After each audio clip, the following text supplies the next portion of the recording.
కావలసినంత భక్తి ఉంది ప్రపంచంలో. ఏ గుడి చూసినా క్యూలు, సిస్టము, టిక్కెట్లు పెడితే కానీ దర్శనం కాదు. ఏ గుడికి వెళ్ళినా అష్టోత్తరం టికెట్ కూడా దొరకదు మనకు. అది ఎన్నాళ్ళో తపస్సు చెయ్యాలి. భక్తి అలా పెరిగింది భక్తి అనుకుంటూ. కానీ భక్తి కంటే భక్తిని పోషించేది ధర్మం. ధర్మం లేకుండా భక్తి ఉంటే గొప్పవాడవుతాడా? చిన్న మాట చెప్పి వదిలేస్తా. మహాధర్మాత్ముడు, భారతం ఎగ్జాంపుల్ దీనికి. ధర్మరాజు అరణ్యానికి వెళ్ళాడు, జూదంలో ఓడిపోయి. శ్రీకృష్ణస్వామి వారు వచ్చి పలకరించడానికి వచ్చారు. ఒక్క మాట అడిగారు, బావగారు నేనప్పుడు ద్వారకలో ఉంటే నీకు ఈ బాధ ఉండేది కాదు కదా అన్నారు. అంటే ద్వారకలో లేడు, ఎక్కడో యుద్ధానికి వెళ్ళాడు, ఏదో ఎంగేజ్మెంట్లో ఉన్నాడు, అందుకని రాలేదనుకుంటారు. కాదు కాదు, నవద్వారపురి. ద్వారక అంటే శరీరం.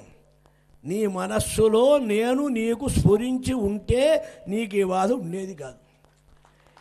జూదం ఆడావు, తమ్ముల్ని ఓడావు, రాజ్యం ఓడావు, సంపద ఓడావు, సర్వము ఓడావు, కానీ నీ మనస్సులో కృష్ణ, అచ్యుత, గోవింద, గోపీజన వల్లభ రాలే. అసలు స్పృహే రాలే. సభాపర్వంలో కృష్ణుడి మాటే ఎత్తుకోలే, ఏమీ స్మరించలే. ధర్మం ధర్మం ధర్మం ధర్మంగా ఉన్నాడు. ధార్మికుడు, అజాత శత్రువు, అసత్యమెరుగడు, నింద ఎరగడు, జుగుప్స ఎరగడు, మహానుభావుడు. కానీ ధర్మో వివర్ధతి యుధిష్ఠిర కీర్తనేనా. ధర్మరాజును కీర్తిస్తే చాలు మనకు ధర్మం కలుగుతుందన్నారు భారత ఫలశ్రుతిలో. అటువంటి ధర్మరాజు పరమాత్మను స్మరించకపోవటం వల్ల ఇబ్బంది వచ్చింది. ఇదే చూడండి ధర్మం. ఆయన భార్య ద్రౌపది పరమధర్మస్వరూపురాలు. ఆయనకు ఆమెకు వస్త్రాలు ఇచ్చాడు.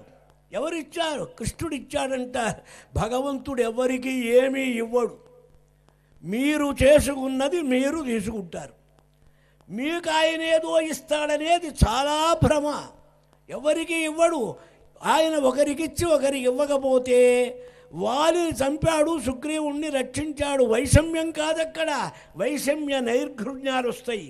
కాబట్టి ఎవరిని ఏమీ చెయ్యడు, వారి ఫలాన్ని బట్టి చేస్తాడు. ఇక్కడ మహాపతివ్రత పరమధర్మస్వరూపురాలు, ఆమెను రక్షించారు. ఏమి రక్షించారన్నారు? ఒక్కటే మాట. దుర్యోధనుడు ఒక్క మాట అడిగాడు, సభలో నా భర్త చేసింది అధర్మం అని అను, నిన్ను వదిలివేస్తానన్నాడు. ఆయన ఒక్కటే మాట అన్నది, మిన్ను మీద పడవచ్చు కానీ నా భర్త ధర్మాన్ని తప్పుతాడా? అనుపమ దైవయోగ హతుడయ్యు నవశ్యము ధర్మ సంపదం తనరుణ గాని ధర్మజుడు ధర్మము తప్పునే. తిక్కన గారి పద్యం. దైవయోగ హతుడు కావచ్చు. దైవం అంటే పురాతన ప్రారంధ కర్మం. ఆ కర్మ యొక్క బలం వల్ల ఒకవేళ ఇబ్బందులు గడవచ్చు, సంకటాలు పడవచ్చు, కానీ ధర్మాన్ని తప్పుతాడా? పరమధర్మాత్ముడు నా నాథుడు అని చెప్పింది. ఇది పరమధర్మం ఆమెలో. మామూలుగా ఏమనాల, ఇవాళ్లే కాదండి, కాపరానికి వచ్చినప్పుడు నా ప్రాణం అట్టయ్య తీస్తున్నాడు వీడు, జూదం ఆడుతాడు, ప్యాక్ ఆడుతాడు, కలుపుకెళ్తాడు, మనకి ఇంటికి రాడు, తాగుతాడు, ఏదో అంటాడు, వాడి మీద బండెడు చెప్పాలి భార్య. కొంచెం కాటైతే భార్య భర్తను ఎన్ని చెప్పాలో చెప్పొచ్చు. అనుపమ దైవయోగహతుడయ్యు అవశ్యము ధర్మ సంపదంతనరున గాని. తన్ను పందెంలో పెట్టి జూదంలో ఓడించిన భర్తను గురించి ఇచ్చిన సర్టిఫికెట్ ఇది. ఇది పరమధర్మం. ఈ ధర్మం ఆమె దగ్గర ఉన్నది. ఆ ధర్మం ఉంటే, అందుకనే ఆ ఘట్టంలోనే అన్నారు, వస్త్రాలు ఎలా వచ్చినాయి? కృష్ణుడివ్వలే. ధర్మ వస్త్రరూపేణ ప్రావృణోత్తాం. ధర్మమే వస్త్రరూపంగా రకరకాల డిజైన్లు, రంగులు, కలర్లు, రకరకాల వైభవాలతో ఆ చుట్టుకున్నయిట ఆమెకు ధర్మం. ఈ ధర్మం చుట్టుకుంది కదా, ధర్మం ఉన్న ధర్మరాజును ఎందుకు చుట్టుకోలే? ధర్మరాజుకు దైవ స్మరణ లేకపోయింది. ఈమె అడిగింది, కృష్ణ కృష్ణ గోవింద గోపికా జనవల్లభ ద్వారకా వాసిన్ చవ్వయ్య రక్షించు రక్షించు స్వామి అన్నది. రెండు ఆల్టర్నేషన్, రెండు ఇచ్చింది. ఒక మాట విశ్వాత్మం విశ్వభావన, చక్కని మాట, భారతే త్వర్ధ గౌరవం అని. విశ్వాత్మన్ విశ్వస్వరూపుడివి. ఏది విశ్వం విష్ణురు షట్కార విశ్వస్మై నమః. ఈ సమస్తమైన బ్రహ్మాండము విష్ణుమూర్తే, వేరే ఎవరు కాదు. వ్యాప్నోతీతి విష్ణు. నీవు సర్వస్వరూపుడవు గనక వస్త్రాలైనా ఇప్పించు.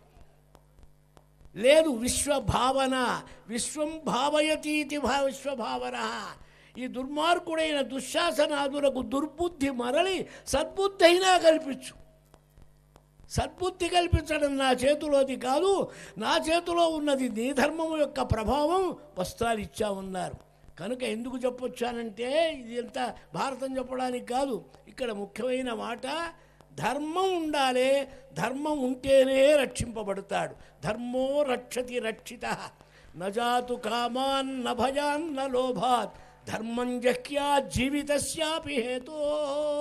ధర్మాన్నెప్పుడు వదలరన్నారు శ్రీకృష్ణస్వామి. యతో ధర్మ తతః కృష్ణ. పులిహార దద్దోజనాలు, పటాలు, డిజైన్లు, పూలదండలు వేస్తే భగవంతుడు రాడు. నీ దగ్గర ధర్మం ఉంటే వస్తాడు. ధర్మాన్ని రక్షించుకో. ఈ ధర్మం ఎటువంటిదన్నారు? సనాతన అన్నారు. ఈ ధర్మం ఏమండి? మీ ధర్మం మీది, మా